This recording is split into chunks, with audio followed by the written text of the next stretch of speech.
I feel it for the first time. Been thinking about you all night.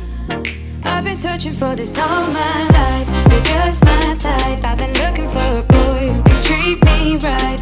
Your dark hair with those eyes so bright. They look into my soul and it sparks my life. Can I take you there?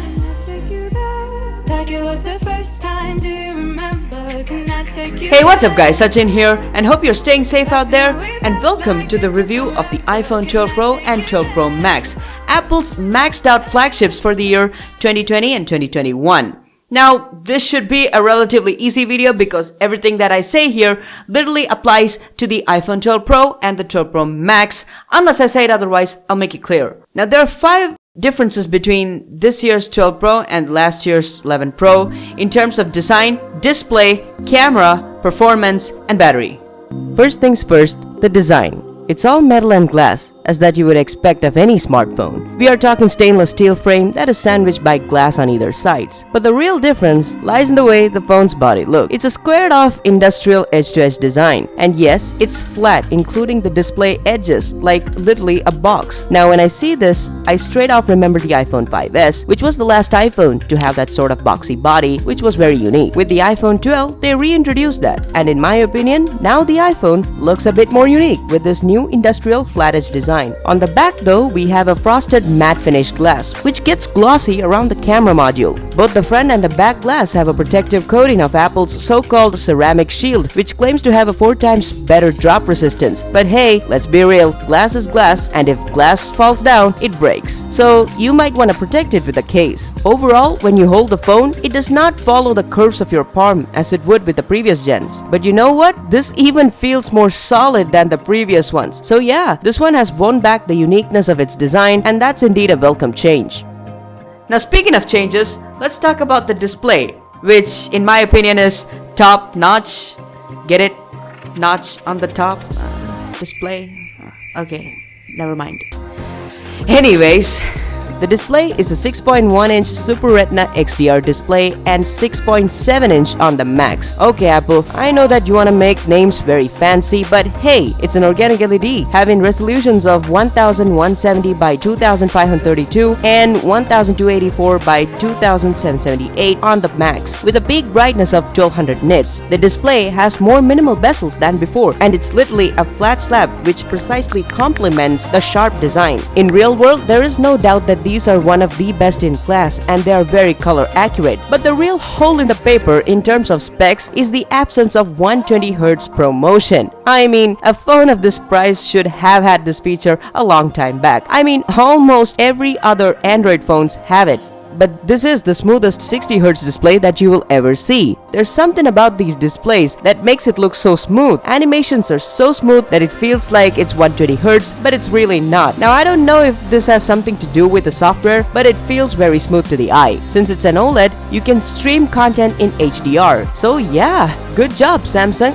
Apple. Next is performance. So the iPhone 12 Pro is driven by Apple's A14 Bionic chip, 6 gigs of RAM and 128 gigs of storage base. Nothing much fancy, as you already know there is not much in terms of numbers like we see in the Android world. But these sort of specs, especially 6 gigs of RAM, is more than enough for iOS. iOS RAM management is better than Android's, though it's not perfect. When you see the numbers, on the Geekbench we got a single core score of 1191 and a multi-core score of 2223. On the graphics side we have a compute score of 6995, and on 3D Mark we have an overall score of 851, which is really impressive. In real world, the A14 Bionic drives through most of the tasks with ease. All the system animations are very smooth and refined. One thing that I've noticed is that even though I was running all these tests, the phone remained warm. And that's it. Now this could be due to the efficiency of the chip. There's not much heat coming off the phone. The only time that I had felt that it was really heating is when the cellular reception was low or when it was charging. Now next is the most interesting part, the camera. So there are some slight variations between the iPhone 12 Pro and the Pro Max. Both of them have triple camera modules, that is ultra wide, wide and telephoto, that are all 12 megapixel sensors. But the main delta lies in the image stabilization used on the main lens. The 12 Pro has a standard optical image stabilization stabilization or OIS on all the three lenses, whereas the Pro Max have the main wide camera with 47% larger sensor and sensor shift image stabilization or SIS, which is literally the whole camera sensor stabilized instead of the camera lens itself. The advantage is that the Pro Max has a lot more detailed image compared to the Pro that helps improve the image quality. So if you are on that photography and videography side, the iPhone 12 Pro Max is your choice. The standard shots look great and is consistent across all the three sensors. One new inclusion that they added on the Pro models is the LiDAR scanner, which helps to sense depth, so autofocusing and night mode shots are improved. Because of this LiDAR, the portrait mode has become even more accurate and the night mode is also great. The LiDAR scanner, as I said, works in conjunction with the portrait mode, which enable the camera to take better portraits in low lights. The portrait looks sick, and this is one serious module. It captures a lot of detail and depth even at low light. The portrait mode also includes various studio portrait effects, which are very unique to the iPhones ever since the iPhone 10 debuted. The night mode on this thing is the best with capturing details, although it gets a bit faded. It's also capable of recording of up to 4K videos at 60 FPS. And not only that, it's the first ever phone to capture 10-bit HDR footage in Dolby Vision. So take a look at both of these day and night shots.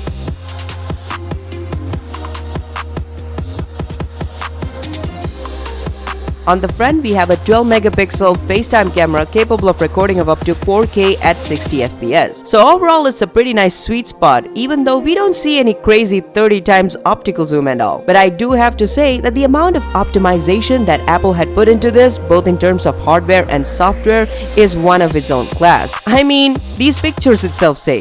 Next is battery. The 12 and the Pro have a 2815 mAh and a 3687 mAh on the Pro Max. Now look, I know that this is not very impressive in terms of numbers, because in the Android world, phones will have at least 4000 mAh minimum. But don't let these tiny batteries fool you. These have an excellent standby time. This also has something to do with the efficiency of the A14 chip, so the battery life, even though it's a smaller capacity, doesn't matter because the A14 chip makes up for it. In real-world testing, my day began with it at 100%, with 3 hours of screen on time at 61%, and at the end of the day, I ended up with 20% with 7 hours of total usage. So yeah, this battery is a tiny monster, especially speaking of the 12 Pro Max. A new inclusion as a part of wireless charging is MagSafe, basically a circular array of magnets that help align and attach the charger and some accessories to your phone. Keep in mind that when the phone charges via MagSafe, it only draws 15 watts,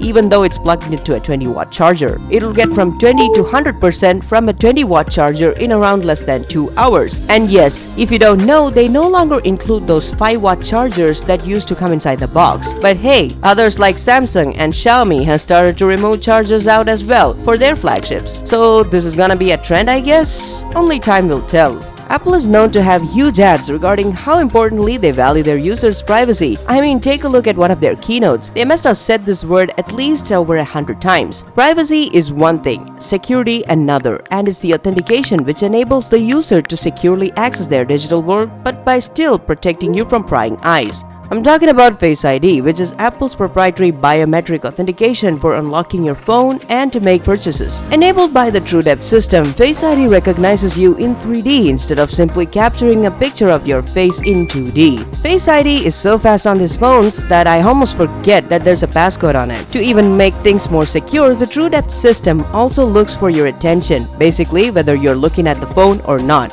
That is, if you're looking at it, it gets unlocked. But if you're not looking at it, let's say with your eyes shut, then it won't unlock. And it works beautifully every single time. And it's very reliable. And yeah, if you're wondering, it works in the dark and it doesn't matter if it's dark or light. If Face ID sees your face, it unlocks. That's it. There's no screen going ultra bright to shine light on your face or whatever. The only way to spoof Face ID is that if you have an identical twin, and if he's evil, he could unlock your phone. But otherwise, it won't budge. Now this is not the best way to unlock your phone during a pandemic, especially if you're wearing a mask outside. But in this recent iOS 14.5 update, you can have your Apple Watch unlock your phone if Face ID saw you wearing a mask, and that works good as well. So if you're not aware, there is that. And the rest about iOS is, well, it's iOS 14 and it's the same across all the other iPhones. There isn't any difference except for these new live wallpapers in settings. And these stock live wallpapers are so unique and the animation is so fluid.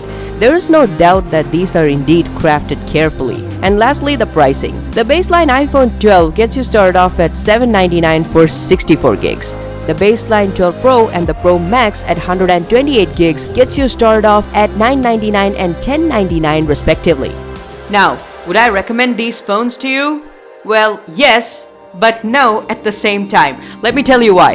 You see, there might be things that would come to your mind if you're thinking about an iPhone or iOS, and that is literally about iOS itself and its customization. As I said, iOS will always be iOS at its core form.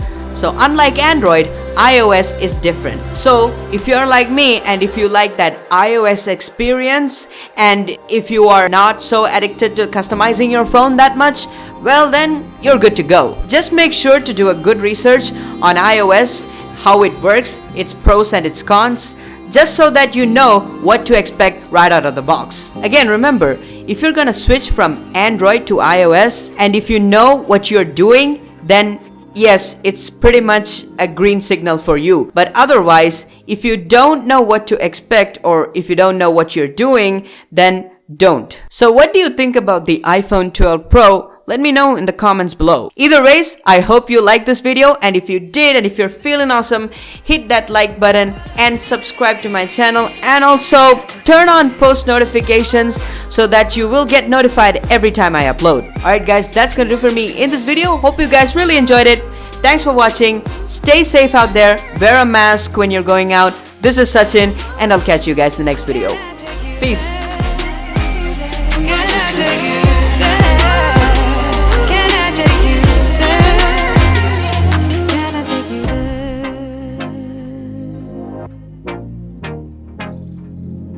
Take you there.